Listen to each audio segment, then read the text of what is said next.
저는 이제 온도의 변화에 의해서 우리 일상적으로 이제 생명체가 접하는 온도의 변화에 의해서 생명체가 어떻게 개화를 하는지에 대한 이제 공부를 하고 있는데요. 거기에 대한 과학적인 논쟁에 대해서 말씀드리겠습니다.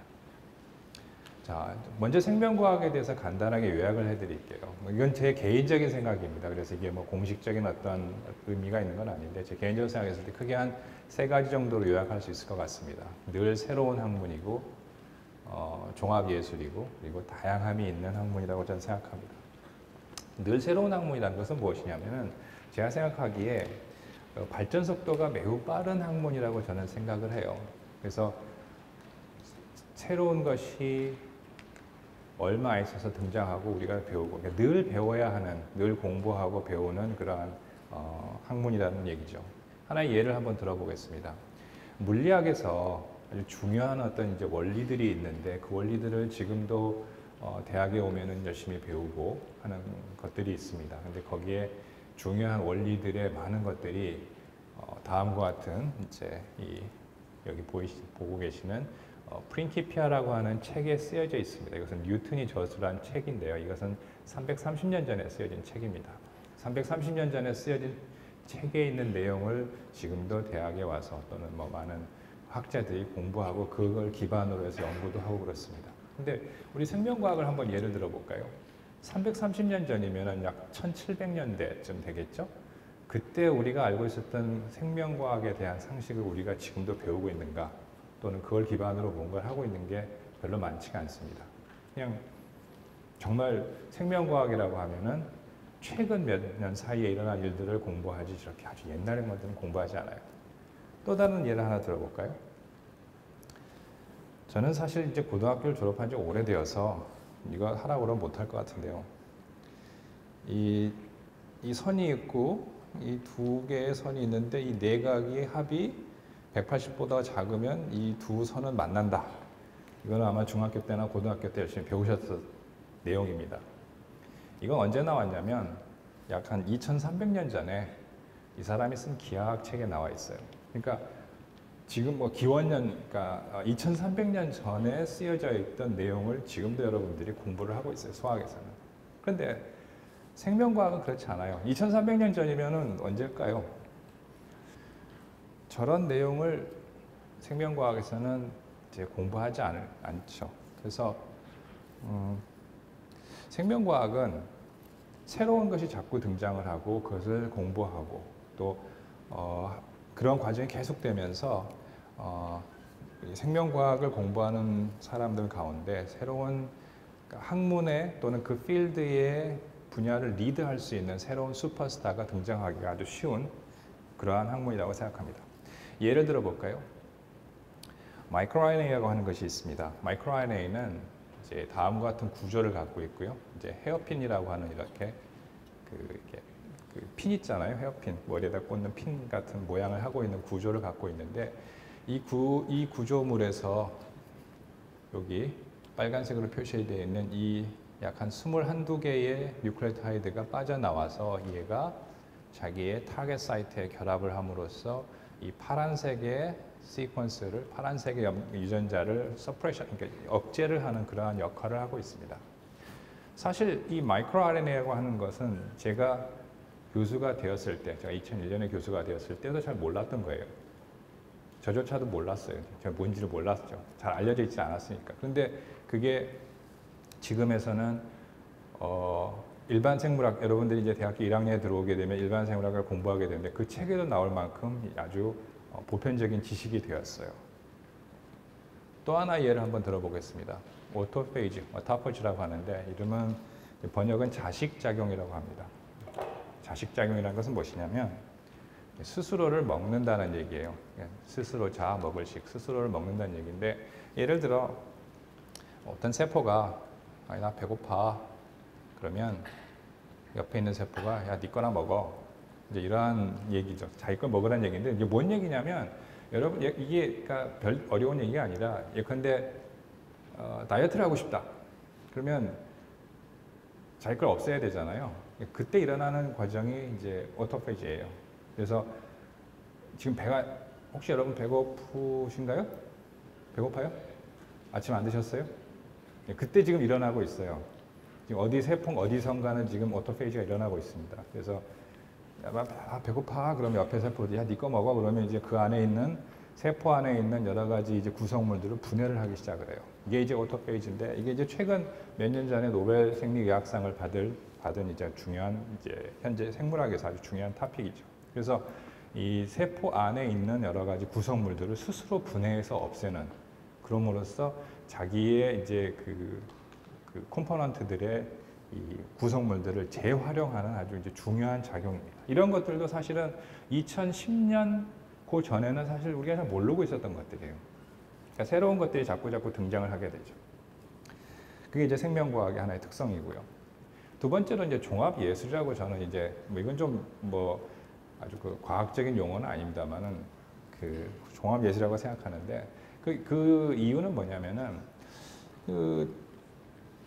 이 연구할 때마다 결과가 조금씩 다를 때가 있어요. 그리고 똑같은 사람이 연구를 해도 다를 때가 있고 다른 사람이 연구해도 결과가 조금씩 다를 때가 있습니다. 근데 이거는 생명과학에서 갖고 있는 아주 중요한 특성이네요. 이상하죠? 근데 이러한 일이 수학에서나 다른 자연과학에서 일어나고 있느냐? 그럼 그렇지는 않거든요. 예를 들어, 이거 한번 예를 들어 볼까요? 이것은 이제 함수를 제가 이제 그림을 따왔는데, 함수가 무엇인가를 집어넣고 그 결과물이 나오는데, 집어넣고 결과물이 나올 때 그게 사람에 따라서 결과물이 다르게 되면은 그거는 이상하지 않아요? 내가 오늘 했을 때 이렇게 나왔는데 내가 내일 해봤더니 이렇게 다르게 나오더라. 그럼 이상하죠. 근데 생명과학에서는 그게 워낙 자연스러운 현상이에요. 왜냐? 하나의 예를 하나 들어볼까요? 지금 이게 화면이 잘 보이지가 않는데, 이거는 이제 그 PCR이라고 하는 이제 생명과학에서 아주 자주 쓰는 이제 실험 방법입니다. 여기에 프라이머를 붙여서 이렇게 양쪽에서 이렇게 PCR을 하게 되는데, 저 방법 자체가 이렇게 두 개의 DNA 시퀀스가 서로 결합하는 특성을 이용을 하기 때문에 온도에 따라 다르고요, 어떻게 붙이느냐에 따라 다르고, 그래서 자기가 오늘 할 때하고 내일 할 때하고 좀 다를 수가 있어요. 그리고 사람마다 다를 수가 있고, 그래서 이게 이제 다른 화학이나 물리 하시는 분들은 이제 생명과학 하는 저를 보고 야, 그게 무슨 과학이냐라고 얘기를 하지만, 저는 생명과학은 종합예술입니다. 이게 과학의 경지를 넘어선 것입니다 라고 이제 제가 말씀을 드리죠. 자, 그리고 이제 생명과학은 다른 학문에 비해서 조금 이제 다양한 특성을 갖고 있습니다. 예컨대 물리를 한번 예를 들어 볼까요? 물리를 하는 분들은 전 세계 물리학자들이 공통적으로 관심 있어 하는 주제들이 있어요. 그러니까 아주 커다란 메인 주제들이 있고, 그 메인 주제를 연구하고 파고들려는 수많은 학자들이 있습니다. 그래서 예컨대 뭐 암흑물질이 무엇일까? 힉스 입자는 무엇일까? 그런 식으로 몇 개의 공통된 주제를 같이 공부하는 수많은 이제 연구 집단이 있는데 비해서 생명과학을 하시는 분들은 뭐 온갖 다양한 분들이 있습니다. 이거 공부하는 사람, 저거 공부하는 사람, 저처럼 뭐 개화를 공부하는 사람, 어떤 분들은 뭐 캔서를 공부하시는 사람, 뭐 정말 다양한 분들이 있죠. 그래서 뭐 우스갯소리로 뭐 콧구멍을 공부해도 어떤 사람은 왼쪽 콧구멍 공부하고 어떤 사람은 오른쪽 콧구멍 공부한다고 할 정도로 정말 다양한 사람들이 있어요. 그래서 이렇게 이제 다양한 분야를 공부하는 것이 생명과학의 하나의 특성이라고 생각할 수 있습니다. 자, 다음으로 이제 넘어가겠습니다. 두 번째 토픽은 패러다임의 전환에 대한 얘기입니다. 패러다임은 무엇이냐면은 이제 요새 많이 쓰는 말이죠. 근데 많이 쓰는 말인데, 여러분들에게 패러다임의 전환이 곧 다가올 겁니다. 이거는 사실 저희가 이제 제 강의에서 보통 대학교 3학년, 4학년쯤에 되는 학생들에게 얘기를 하고, 그 친구들이 아마 여러분들보다 훨씬 더 절실하게 받아들일 내용인데요. 한번 설명을 드리겠습니다. 여러분들에게 이제 곧 패러다임의 전환이 다가옵니다. 이 패러다임이라는 것이 뭔지부터 잠깐 설명을 드리겠습니다. 이 패러다임이라고 하는 것은 1962년에 토마스 쿤이라고 하는 학자가 쓴 책에, 이 과학혁명의 구조라는 책에 나와 있다고 합니다.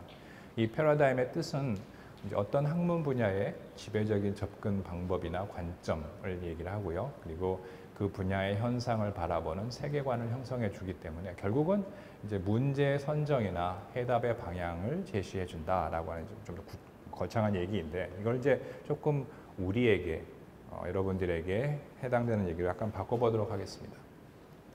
여러분들은 어떤 하나의 패러다임 안에 지금 살고 있습니다. 그 패러다임은 아마 유치원 때부터 아마 대학교를 졸업할 때까지 하나의 패러다임 안에 살고 있는데요.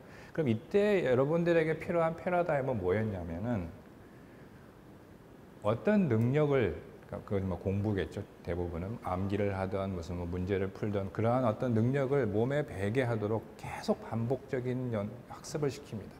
잘 외우게 시키고 잘 정리하게 시키고 선생님이든 아니면 학원에서 공부했던 내용을 머릿속에 잘 정리한 다음에 문제가 왔을 때 그 시험지에 잘 쏟아붓는 그러한 능력을 계속 연마를 합니다. 그러한 능력을 잘 키운 사람이 그 사회에서 살아남은 사람이라고 생각하고 잘하는 사람이라고 생각해요. 실제로 여러분들 주변에, 그러니까 뭐 고등학생들의 경우에 또는 뭐 대학에 들어온 학생들 가운데 소위 그 사회에서 살아남은 자 또는 뭐 잘하는 사람과 그렇지 못한 사람이라고 대별되는 그런 부류의 사람 한번 여러분들이 비교해 보십시오. 이러한 능력을 잘 갖고 있었던 사람은, 잘 보였던 사람은 소위 그 사회에서 잘하는 사람, 그렇지 못한 사람은 못하는 사람으로 치부가 되어 왔어요. 그런데 이러한 이제 그 패러다임은 아마 대학을 끝으로 거의 필요하지 않습니다. 좀 더 새로운 능력을 요구하게 되는데 그 새로운 능력을 요구할 때 여러분들이 그걸 좀 대비하고 있어야 된다는 말씀이에요. 근데 현재 우리의 교육은 이 생각할 여지를 주지 않아요. 그러니까 여러분들 친구들도 한번 생각을 해보시면 생각이 창의롭고 뭔가 이상한 엉뚱한 생각도 많이 하고 인간성도 좋지만 얘는 공부를 잘 못해. 그러면 부모님들은 야 쟤랑 놀지 마 또는 쟤는 별 볼 일 없는 아이야 라고 치부하실 수도 있어요. 근데 사실은 그렇지는 않거든요. 우리 교육에서 스스로 생각하고 문제를 해결할 수 있는 능력을 키워줘야 되는데 사실은 이 대학교까지 들어오기 위해서 적어도 대학을 들어오기 위해서 여러분들이 가져야 될 능력은 저렇게 스스로 생각하고 문제를 해결하는 능력을 요구하지 않아요. 그냥 문제를 주고 그 문제를 열심히 풀어내고 제한된 시간 안에 풀어내는 능력만 요구합니다. 솔직하게 얘기해 봅시다. 여러분들이 푸는 문제, 수학 문제 전 지금 못 풀어요. 그런데 수학이 제가 뭐 수학 하시는 분들을 폄하하는 게 아니라 수학 자체는 정말 훌륭한 학문이라고 생각합니다. 수의 질서, 원리를 파악하고 거기서 수식을 만들어내고 그러한 능력을 정말 좋은 훌륭한 학문이라고 생각하는데 여러분들이 하는 수학은 그게 아니에요. 다양한 문제를 접하고 유형을 접하고 그걸 어떻게 제한 시간 안에 풀어내는가 그거를 공부하는 게 수학이지 사실은 정말 수학이 하는 방의 수학을 하는 게 아니라고 저는 생각을 해요. 그래서 조금 이제 그 학문이 요구하는 거랑 다른 거를 하고 있죠. 예를 들어 이걸 예를 하나 들어볼까요? 여러분들은 지금 대부분 성년이 아니죠.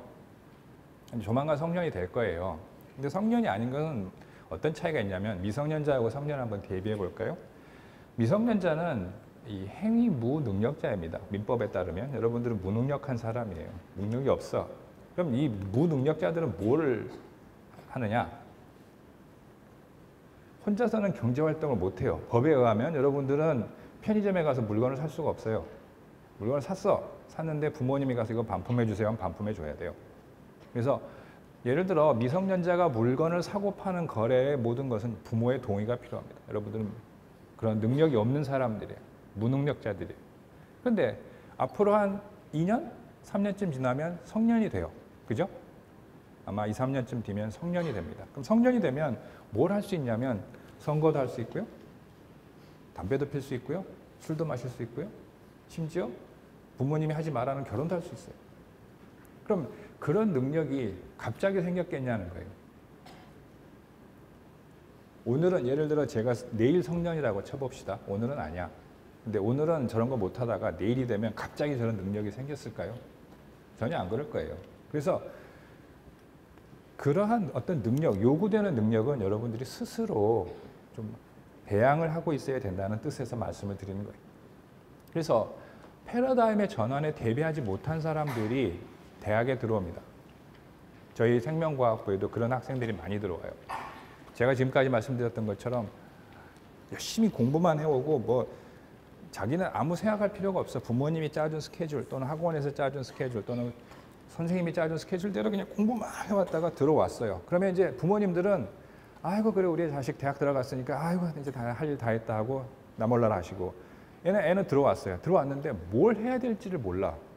옛날에는 이거 하면 돼, 이거 하면 안 돼라고 뭐가는 규율이 있었기 때문에 그래 난 이걸 하니까 다른 분들이 다 좋아하네, 그럼 이거 해야지. 이거 하면 안 된다고 그러니까 하지 말아야지 하고 있었는데, 대학에 들어온 다음에는 이걸 해도 잘했다고 하는 사람도 없고 못했다고 하는 사람도 없고, 그러니까 심지어는 수강 신청도 자기가 못해요. 해놓고도 되게 불안해. 이거 내가 잘한 건가? 이렇게 하면 맞나? 틀리나? 그래서 지금까지 이러한 패러다임에 그냥 거기에만 몰두해왔던 학생들이 대학에 들어오게 되면은 이렇게 답이 보이는 것에만 몰두를 합니다. 답이 없으면 또는 누군가 이렇게 해 저렇게 해 끌고 가지 않으면은 그냥 되게 불안해해요. 그냥 뭘 할지를 몰라. 그래서 그러한 사람들이 많이 만들어지는 거에 대해서는 저는 사실 되게 우려를 하고 있어요. 그래서 물론 대학에 들어오기 위해서는 그런 패러다임에서의 살아남는 것도 필요하지만 여러분들이 스스로 좀 대비하고 있는 자기의 능력을 키우는 것도 해야 된다고 저는 생각을 해요. 그래서 이제 과학적으로 우리가 생각을 해보면 이 실패 연속에 대비하고 이겨내는 끈기를 가지셔야 될 것 같아요. 이제 그거에 대한 얘기를 제가 다음 이제 슬라이드에서부터 설명을 드리겠습니다. 그래서 이제 패러다임은 곧 전환이 다가올 것이고요. 그리고 여러분들의 위치의 변화는 단계적으로 일어날 겁니다. 어제는 중학생이었다가 갑자기 고등학생이 되고, 어제는 고등학생이었다가 갑자기 대학생이 되고, 어제는 미성년이었다가 갑자기 성년이 돼요. 이렇게 단계적으로 변하는데 거기에 맞춰서 자기의 능력도 단계적으로 변하지 않아요. 그래서 자기의 능력은 계속 여러분들이 점진적으로 증가를 시키고 있었어야 돼요. 스스로 준비하시고 대비를 하고 있어야 됩니다. 그래서 자기의 위치의 변화는 이렇게 단계적으로 일어나지만 자기의 능력은 그 전부터 좀 미리미리 준비를 하고 있으셨어야 새로운 단계에 여러분들이 잘 적응할 수가 있고 살아남을 수가 있습니다. 자, 이제 마지막으로 제가 이제 하고 있는 전공 강의의 이제 일부를 아주 짤막하게 말씀드리겠습니다. 저희 생명과학부에서 지향하고 있는 강의에 이제 전부 다라고는 말씀드릴 수 없습니다만은 많은 부분은 주입식 교육이 아니라 그러니까 과학자로서 스스로 생각하고 스스로 원리를 파악할 수 있는 능력을 키워주려는 교육을 합니다. 물론 모든 강의가 그렇진 않아요. 어떤 강의에서는 거기에 나오는 수없이 많은 이름의 유전자들, 단백질들, 그 단백질들 간의 상호작용 이런 것들을 외워야 되는 것들도 있지만은 그런 강의로부터 이제 왜 이게 이렇게 됐을까? 왜 이것은 이럴까? 이 사람은 왜 이 스텝에서 이러한 실험을 했을까를 학생들에게 묻고 그 학생들이 스스로 좀 생각하는 그러한 생각하는 여지를 두는 강의들을 저희들은 많이 기획을 하고 있어요. 그래서 그러한 이제 하나의 사례로 이제 이 과학자의 소통의 방법 그리고 제가 하고 있는 과학적인 논쟁에 대해서 말씀을 드리겠습니다. 과학적 사고는 이건 아마 여러분들이 이제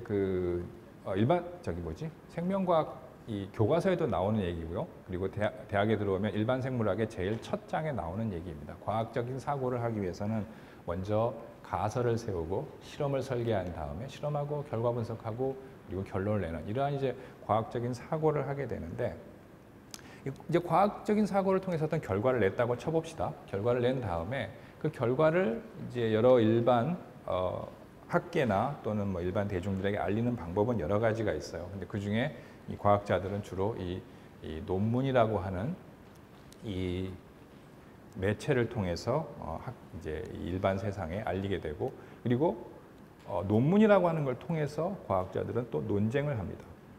논쟁이라고 하는 것이 같은 자리에 그 두 사람이 서로 앉아서 야 이렇게 하는 것도 논쟁일 수 있지만은, 그렇게 하면은 동시간적으로 동시대에 동시간에 두 사람이 논쟁할 수 있지만 논문을 통해서 논쟁을 하게 되면은 시대가 달라도 상관이 없어요. 100년 전에 냈던 사람이 어떤 글을 쓴 거에 대해서 200년 후의 사람이 거기에 대해서 논쟁을 할 수도 있고요. 그래서 지역이 달라도 상관없고 시대가 달라도 상관없고, 그래서 꼭 같은 장소에 있을 필요가 없다는 그런 장점이 있어요. 그래서 논문을 통해서 과학자들이 논쟁을 하게 되는데, 그러면 논문이라고 하는 것은 무엇이냐? 논문이 이제 과학자들이 소통을 하는 이제 주요한 수단인데, 여기서 이제 제가 드리고 싶은 말씀은 논문은 절대 진실은 아닙니다.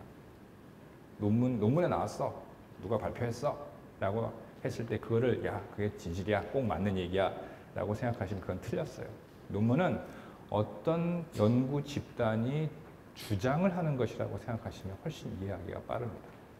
주장을 하는 거예요. 근데 그 주장이 정말로 진실로 가까워지기 위해서는 그 주장이 다른 사람들에 의해서 재현 가능해야 됩니다. 그래서 자, 테이크홈 메시지, 그러니까 여러분들이 기억해야 될 메시지는 논문이라고 하는 것은 절대 진실은 아니다.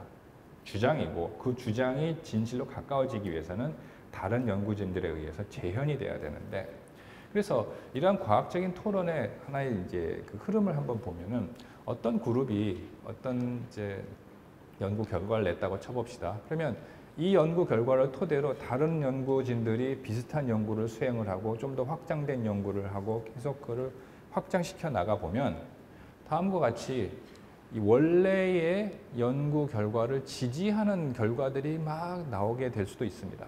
그러면 이때 이러한 형태로 나타나 이제 이 원래의 연구 결과들을 이렇게 쭉 지지하는 게 많이 나오면 이 원래 해놨던 그 본래 주장했던 이 사실은 학계에서 말하는 소위 정설이라고 하는 것이 되고요. 정설이 되면 그때서는 교과서에 실립니다.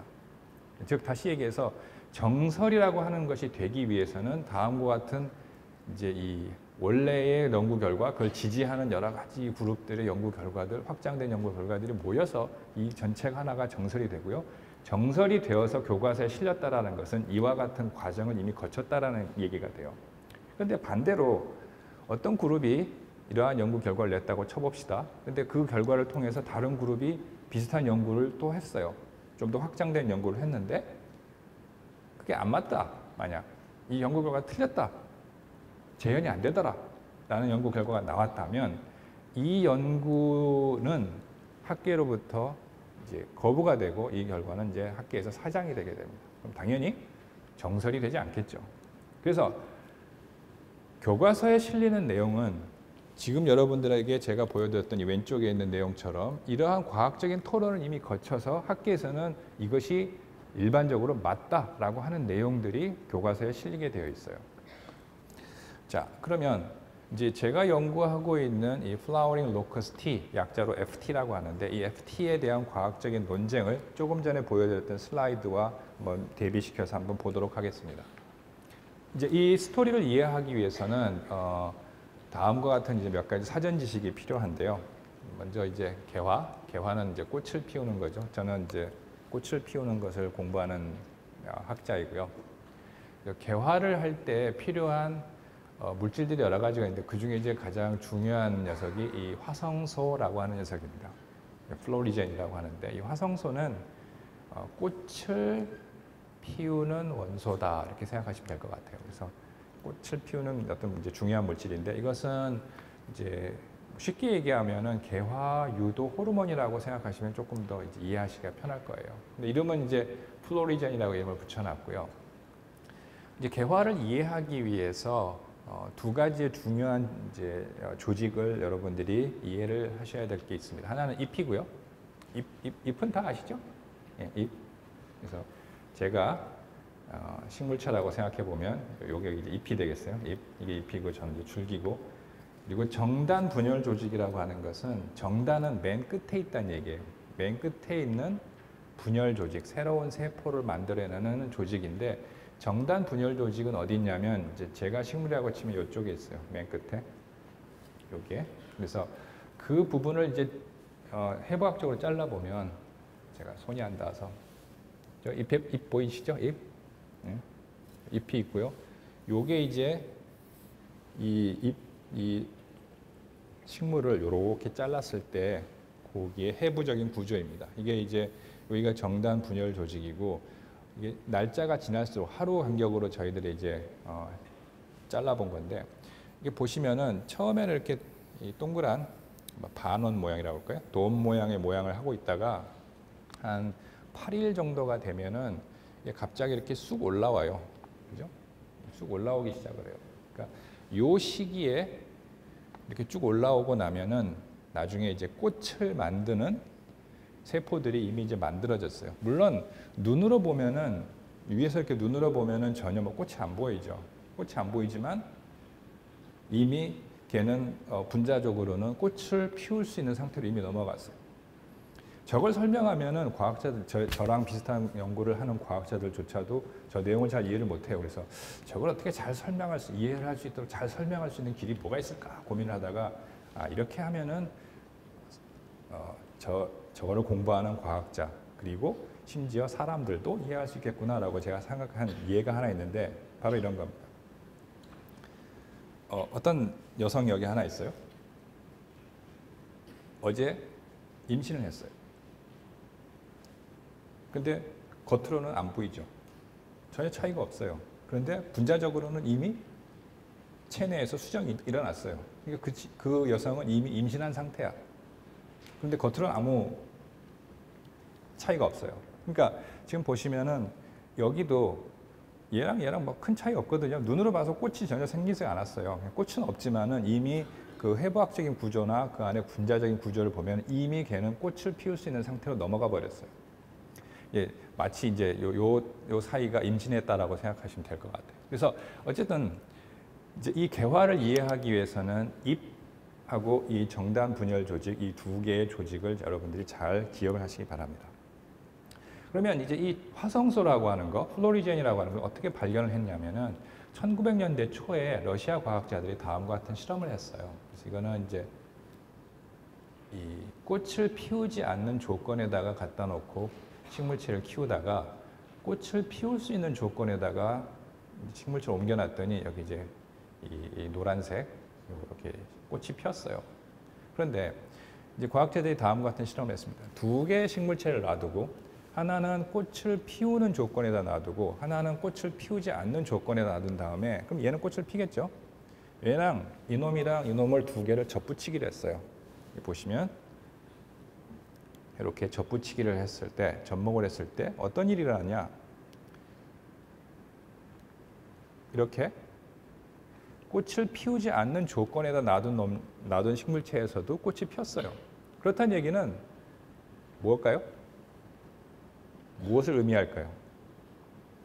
우리가 일반적으로 생각할 수 있는 중요한 어떤 실마리는 무엇인가가 여기서부터 이쪽으로 갔다는 얘기예요. 무엇인가가 갔다. 그래서 이쪽 식물체에서 무엇인가가 이쪽으로 이동을 했는데 그럼 이동했던 그 무엇인가가 아마 꽃을 피우게 만드는 중요한 물질일 것이다 라고 생각하고 당시에 이 과학자들이 이것을 플로리젠이라고 이름을 붙였어요. 정체는 뭔지 몰랐죠. 그래서 이 플로리젠을 찾기 위해서 한 거의 100년 가까운 시간 동안 과학자들이 이제 저걸 찾으러 다녔습니다. 자, 그런데 이제 꽃은 어디서 생기느냐? 이제 정단 분열 조직에서 생긴다라고 말씀을 드렸고요. 그래서 이걸 이제 조약을 하면은 꽃은 이제 여기 이렇게 정단 분열 조직에서 생긴다. 제가 식물체라고 친다면 여기서 생긴다라는 것을 말씀을 드렸어요. 그런데 저희가 이제 연구를 하다 보니까 이제 중요한 이제 논문을 이제 연구 결과가 하나 이제 나오게 됐는데 여기 보시면 이것은 이제 저희들이 이제 연구의 대상으로 삼고 있는 애기장대라고 하는 이제 식물체고요. 장대라고 하는 식물은 이 근처에 되게 많아요. 잡초니까 여기저기 널려져 있고요. 애기장대라서 말 그대로 좀 작아요. 많이 커봐야 한 요 정도? 요 정도 되고요. 한 키우는데 한 2달 정도 걸리는데 애기장대를 이제 키워보면 어떤 유전자의 양에 따라서 그 양이 많아지면 이렇게 개화가 빨라지고요.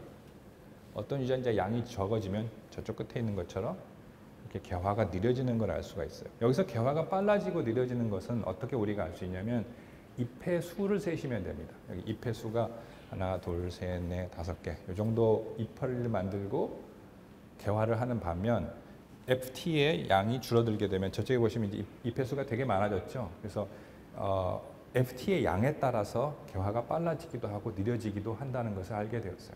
이 보시면 낯익은 이름이 있지 않습니까? 여기. 그래서 우리가 이제 알게 되었던 것은 FT의 양에 따라서 FT가 많아지면 개화가 빨라지고 FT가 적어지면 개화가 느려지는구나 하는 걸 알게 되었어요. 근데 이것은 이제 식물과 동물 간의 큰 차이입니다. 식물은 움직이지 않아요. 동물은 움직이죠. 그래서 진화적으로 보면은 크게 두 가지의 서로 다른 능력을 획득했다고 생각을 하는데, 동물은 현재 상황이 좋지 않으면은 이 상황을 회피할 수 있는 능력, 즉 이동성을 갖게 되었습니다. 지금 이 강의가 재미가 없다 그러면 이거 빨리 떠나야지 하고 이 장소를 떠날 수 있는 능력을 갖고 있어요. 그런데 식물은 그러지 않거든요. 그러면 현재 오고 있는 이 환경이 나한테 좋은 환경인지 아닌지, 이거 버틸 것인지 아니면은 이거를 그냥 빨리 회피하고 꽃을 피우고 죽어버릴 것인지, 그러니까 죽는 것은 씨를 남기고 다음 세대로 갈 것인지를 빨리 결정을 해야 돼요. 근데 이 날씨의 변화, 예컨대 지금 계속 좀 약간 추워지고 있다고 쳐봅시다. 한 며칠 추워졌어요. 그럼 이게 겨울이 오고 있는 것일까? 아니면 일시적으로 추운 것일까?를 어떻게 판단할까요? 우리는 일기예보를 본다든지 아니면 12월이네? 그럼 추워지겠네? 라고 알겠지만은 식물은 그렇게 하지 않기 때문에, 그러면 현재 변화는 환경의 변화를 아주 모니터링을 잘 하는 시스템을 갖고 있어요. 동물은 추워. 그럼 자리 가버려.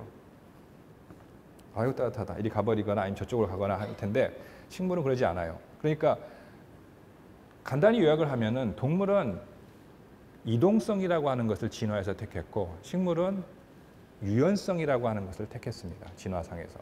그래서 그 가장 대표적인 예가 이거예요. 여러분들은 아마 이미 다 2차 성징이 일어났을 겁니다. 그죠? 아파트에 높은 데서 살아서 해를 많이 쬐는다고 2차 성징이 빨리 나타나고 지하에 산다고 늦게 나타나고 그러지 않아요. 이미 정해져 있는 프로그램대로 갑니다. 근데 식물체는 그렇지 않아요. 여러분들이 초등학교 때 여러 가지 실험을 하면서 양지식물, 음지식물 키우면서 보면은 음지식물은 길어지고 양지식물은 짧고 녹색이 되고 하는 형태대로 환경의 변화에 대해서 되게 민감하게 반응을 해요. 그에 비해서 동물은 자기가 정해져 있는 프로세스대로 갑니다. 대부분은. 그래서 그러한 큰 차이가 어떻게 비롯되는지의 하나의 이제 극명한 예가 바로 이 경우인데, 이 FT라고 하는 양이 많아지면 개화가 빨라지고 FT가 적어지면 개화가 느려지는 그런 이제 현상을 저희들이 발견을 했어요. 그런데 FT라고 하는 것이 그럼 이제 FT의 양에 따라서 개화가 빨라지기도 하고 느려지기도 하는 것을 알았는데, 그러면 FT라고 하는 게 도대체 어디 있는지, 어디서 발현하는지를 이제 봤어요. 그런데 지금 이제 FT의 발현을 보기 위해서 이렇게 파란색으로 염색한 이제 방법을 통해서 FT의 양을, 이 FT가 어디서 발현하는지를 봤더니 주로 이제 이렇게 어디서 보이나요? 뭐 같아요? 잎 같지 않으십니까? 예, 잎에서 발현이 돼요. FT는 잎에서 발현이 되는데 정작 꽃이 만들어진다고 하는 이 부분, 정단 분열 조직에서는 파란색이 있어요? 없어요. 그러니까 FT는 개화를 하는 데 있어서 매우 중요한 녀석인데 FT는 잎에 있어요. 여긴 없어. 자, 그러면 이상하네? FT가 분명히 개화에 중요한데 실제로 개화가 일어나는 장소에는 FT가 없네? 이거 도대체 웬일이야? 하고 이제 사람들이 연구를 시작을 했어요. 그래서 이걸 요약을 하자 보면 분명히 꽃은 여기서 생기는데 이 개화의 시기를 조절하는 중요한 유전자는 여기서 발현을 하고 있어요. 원래 장소가 서로 다르네? 라고 이제 과학자들이 생각을 했죠. 그런데 이제 하나의 중요한 이제 연구 결과가 하나 또 나오기 시작했습니다. 뭐냐면 FT라고 하는 녀석이 FD라고 하는 이름도 비슷하죠. FT하고 FD랑 서로 결합을 한다는 사실을 알게 되었고, FD가 어디서 발현하는지 봤더니 얘는 FD는 여기서 발현을 해요. 즉 여기 정단 분열 조직에서 발현을 하더라고요. 자, FT는 어디에서? 잎에서. FD는 여기서. 근데 둘은 결합을 해. 그러면 이놈이 이리 가든지 아니면 얘가 이리 오든지 둘 중에 하나겠죠? 아니면 중간에서 만나든지. 근데 꽃은 여기서 생긴다고 그랬으니까 아마도 다음과 같은 시나리오가 좀 더 타당할 거예요. 그래서 여기서 둘이 결합을 하는데 아마 FT가 이렇게 이동을 해서 여기서 FD랑 결합을 한 다음에 꽃을 피우게 할 것이다 라는 시나리오가 조금 더 타당해 보여요. 자, 그러면 지금까지 여러분들이 잠깐 슬라이드에서 봤던 걸 요약을 해봅시다. 개화를 하는 물질은 이동을 한다고 그랬죠. 그리고 잎에서 이 환경 시그널을 이제 인지를 하는데, 그러한 측면에서 본다면 FT라고 하는 것이 그동안 과학자들이 찾고 싶어 했던 플로리젠, 화성소가 아니겠느냐라는 이제 생각을 하게 됐어요. 야, 이거 우리가 뭔가 찾았다라고 생각을 했죠. 그래서 과학자들이 그러면 FT가 이동을 해갈 때 그럼 어떤 형태로 이동해 갈 것인지 관심을 갖고 이제 연구를 시작을 했어요. 자, 이제 여러 가지 증명 실험들을 보면은 FT를 이제 접목을 해보면 다음과 같이 이렇게 이 식물체를 이렇게 놓고, 제가 식물체입니다. 이렇게 잘라서 이 위에 부분, 이 아랫 부분을 딴 녀석 밑에다가 이렇게 붙였어요. 똑같이 접목을 했어요. 접목을 해서 보니까 아래에다가 FT를 많이 발현을 시키면은 위쪽에 개화가 빨라졌어요. 그러니까 결국 아래에서 뭔가 올라간다는 얘기죠. 그리고 FT가 아래에 많이 있으면 개화가 빨라진다는 것을 우리가 이제 알게 되었어요. 그래서 저희들이 이제 다음과 같은 실험을 구상했습니다. FT가 가긴 가는데 그러면 무엇이 갈까? DNA가 갈까? RNA가 갈까? 단백질이 갈까? 뭐 세 가지 중에 하나일 거고요. DNA는 뭐 가지 않을 것 같고, RNA나 프로틴, 단백질 둘 중에 하나라고 생각하고 이제 연구를 시작을 했어요. 그래서 이제 이 RNA냐 아니면은 프로틴이냐를 이제 구분하기 위해서 다음과 같은 실험을 했습니다. 저희들이 이제 구상했던 것은 이렇게 돌연변이를 도입한 이제 FT 유전자를 만들고 이 유전자를 똑같은 접목 실험을 했을 때 여전히 개화가 빨라지는 것을 알 수가 있었어요. 이 아래쪽을 이 돌연변이 시킨 FT를 발현을 시켰을 때도 위쪽이 개화가 빨라지는 걸 보면, 자, 무엇인가가 이동을 할 텐데, 그러면 이 위쪽에서 돌연변이 시킨 요 RNA가 발견이 된다면 RNA가 가는 거고요. 거기서 발견이 안 된다면 RNA가 아니라 다른 것이 갈 거라고 생각을 했어요. 그래서 이제 연구를 했죠. 그런데 이 방법을 통해서 실험을 해봤더니 이 위쪽에서 개화가 빨라져 있는 이 위쪽에서 돌연변이를 시킨 RNA가 발견이 안 되더라고요. 그러면 RNA는 아니네? 라고 생각하고, 그럼 뭘까? 그럼 단백질이겠지? 하고 이제 실험을 시작을 했어요. 단백질일 거야. 하고 이제 실험을 열심히 했습니다. 그랬는데 그 와중에 다음과 같은 논문이 사이언스에 실렸습니다. 한번 읽어볼까요? 자, FT의 mRNA가 잎에서 줄기 정단으로 가서 움직여서 개화를 유도한다라는 논문이 사이언스에 실렸어요. 자, 우리는 RNA는 안 간다라고 생각하고 있었는데 원래 쟤네들은 간다네. 큰 고민에 빠졌습니다. 이 사람들의 연구 결과를 간단하게 볼게요. 이 사람들은 이제 잎 하나에만, 요 잎의 하나에만 FT를 발현을 시켜놓고, 거기서만 발현을 시켜놓고 이쪽에서 그 RNA가 검출이 되나 안 되나를 봤어요. 이제 실험을 했더니 잎에서만 이렇게 열을 줘서 FT RNA를 쭉 발현시켜 놨더니 약 한 24시간 뒤에 줄기 정단에서도 요 FT가 발현이 검출이 되더라. 따라서 잎에서부터 줄기 정단으로 RNA가 이동한다라는 것을 연구를 이제 결과를 냈어요. 자, 근데 저는 RNA는 안 간다고 생각하고 있었거든요. 근데 여기는 이제 간대요. 저 논문이 나오고 나서 저랑 같이 연구하던 이제 대학원생들 큰 실망에 빠졌습니다. 매우 괴로웠어요. 남들이 안 되는 거를 된다라고 주장하는 건 되게 쉬워요. 아니, 니들이 못했으니까 못하는 거지. 나는 돼.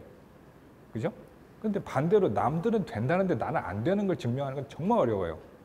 자기네들은 된다는데 우린 안 되는 걸 증명을 해야 되잖아. 그래서 고민을 많이 하다가 결국은 포기했습니다.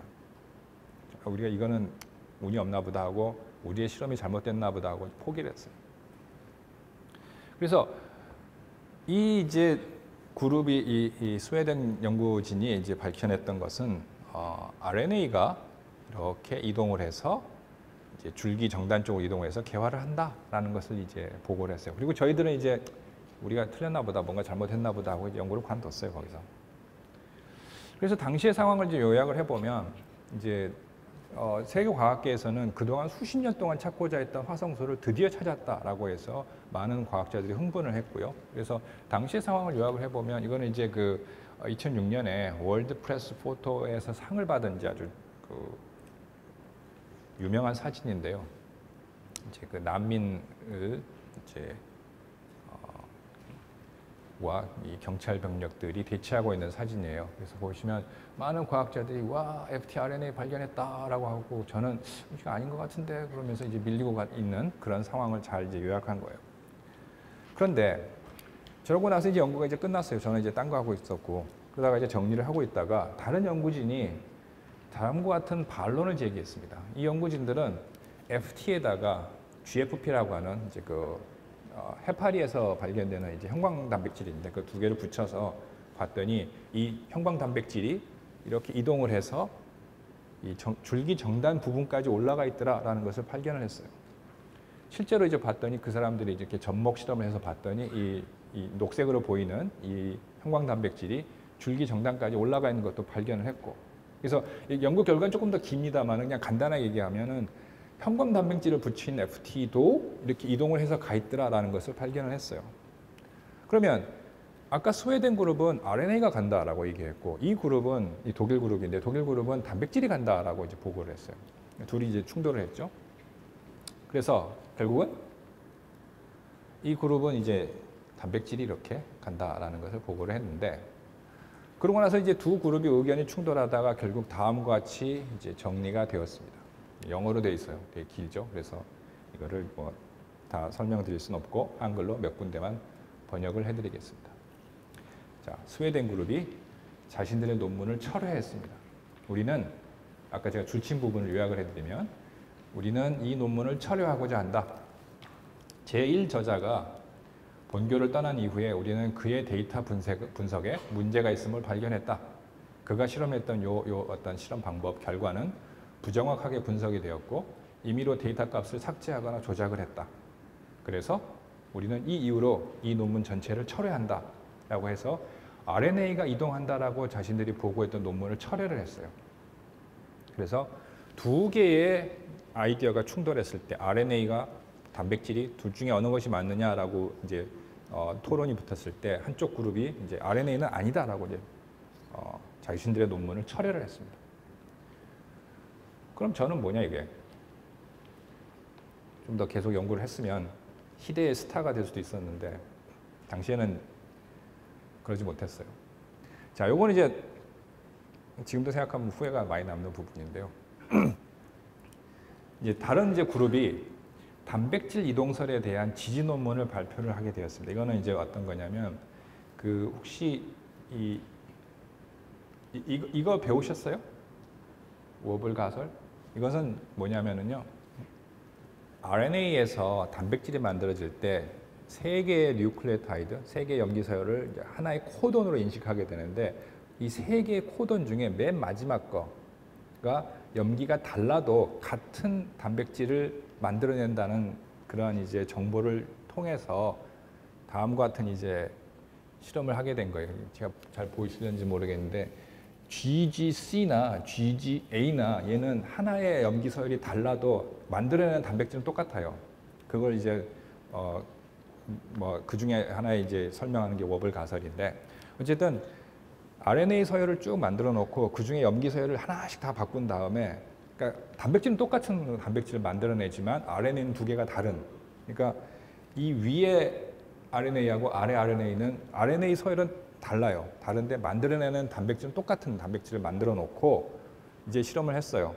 그랬더니 이렇게 서로 다른 RNA 서열을 만들어 놓고 그러나 같은 단백질을 만들었을 때 요 실험의 구조를 가지고 실험했을 때도 RNA는 이동하지 않는다라는 것이 이제 이 일본 연구진들이 밝혀낸 내용이었어요. 그래서 이 연구 결과는 단백질이 이동한다라는 내용을 이제 지지하는 내용이 되겠죠. 그래서 이 그룹은 이제 FT의 RNA가 이동하지 않고 단백질이 이동한다라는 이제 지지를 하게 되었습니다. 그래서 이제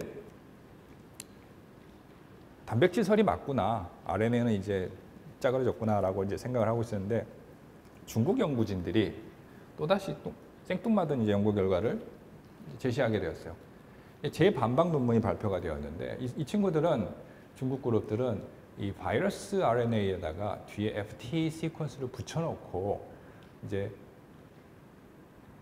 단백질을 만들지 못하는 FT 시퀀스를 붙여놨을 때도 여전히 이동을 한다. 즉 FT 시퀀스를 염기서열을 붙여놓으면 이 RNA, 이 바이러스 RNA가 이동을 한다라는 것을 보였어요.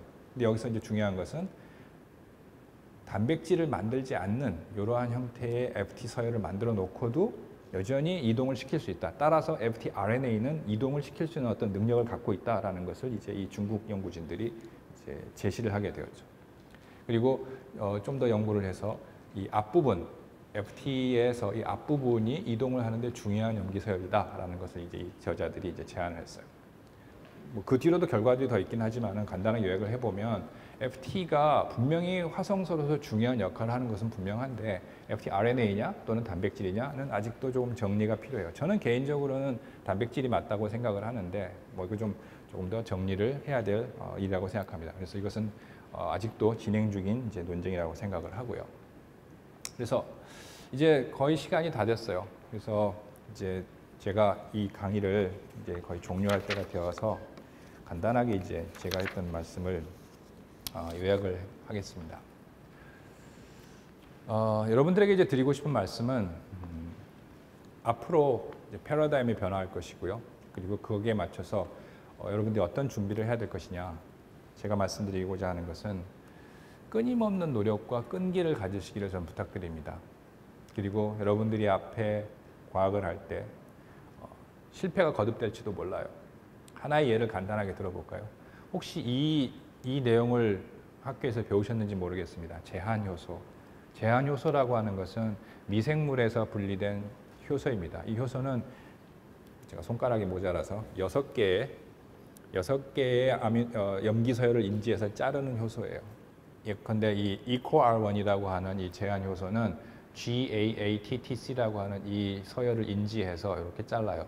이렇게 자르는 효소인데 여러분의 지적 능력이라면 EcoR1이 GAATTC라고 하는 걸 자른다는 것을 머릿속에 집어넣는 것은 글쎄요 1분도 안 걸릴 거예요. 10초나 걸릴까? 그 정도의 간단한 일이지만 어느 누군가는 저 사실을 밝혀내기 위해서 평생을 들여서 연구했을지도 몰라요. 그걸 발견하기 위해서 그래 나는 한 20-30년만 그냥 열심히만 하면 자연히 발견할 수 있을까? 전혀 그렇지 않았겠죠. 끊임없이 실패를 했을 것이고 끊임없는 좌절을 겪었을지도 몰라요. 근데 그거를 밝혀내기 위해서 정말 노력을 했겠죠. 그 누군가에는 이 사실이 평생을 바친 일일지도 모릅니다. 그만큼 실패가 연속될 수도 있고요. 좌절이 연속될 수도 있지만 그렇다고 해서 좌절하지 마시라는 거예요. 제가 이제 요 슬라이드가 마지막 슬라이드인데 보니까는 여기 질문을 드리려고 했더니 여러분들에게 나눠져 있는 핸드아웃이 이미 다 프린터가 돼 있더라고요. 그래서 쑥스럽게 그래도 뭐 답은 다 나와 있지만 말씀을 드릴게요. 이 사람은 누구냐? 누굴까요? 거기 쓰여져 있죠, 답이. 예, 파스테르입니다. 파스테르가 중요한 말을 했대요. 그래서 이 말을 여러분들께 오늘의 강의에 여러분들이 머릿속에 담아가시길 바라는 말씀으로 마지막으로 드리면서 정리를 하려고 합니다. 이렇게 말씀을 하셨다고 합니다. 저는 불어를 잘 몰라서 파스테르는 불란서 사람이니까 불어로 말씀하셨겠죠. 뭐라고 하셨대요. 근데 이걸 이제 영어로 번역을 해놓은 게 있고 이제 그걸 다시 번역을 해놓으면 이 사람이 이렇게 말씀하셨대요. 나를 내 목표로 이르게 하는 비밀을 알려주지 그 힘은 전적으로 내 끈기에 있었어 라고 말씀하셨대요. 그래서 여러분들 앞으로 여러분들의 미래, 창창한 미래가 앞으로 여러분들 기다리고 있습니다. 그 와중에 항상 꽃길만 있을 수는 없어요. 실패할 수도 있고요. 좌절할 수도 있고요. 그런 일이 있더라도 여러분들 포기하지 마시고 늘 자기 자신을 북돋으면서 어려움, 실패, 좌절 이겨내시면서 본인들이 하고 싶은 거, 이루고 싶은 거를 꼭 이루시는 그런 훌륭한 미래의 인재가 되시길 빌겠습니다. 오늘 경청해 주셔서 감사합니다.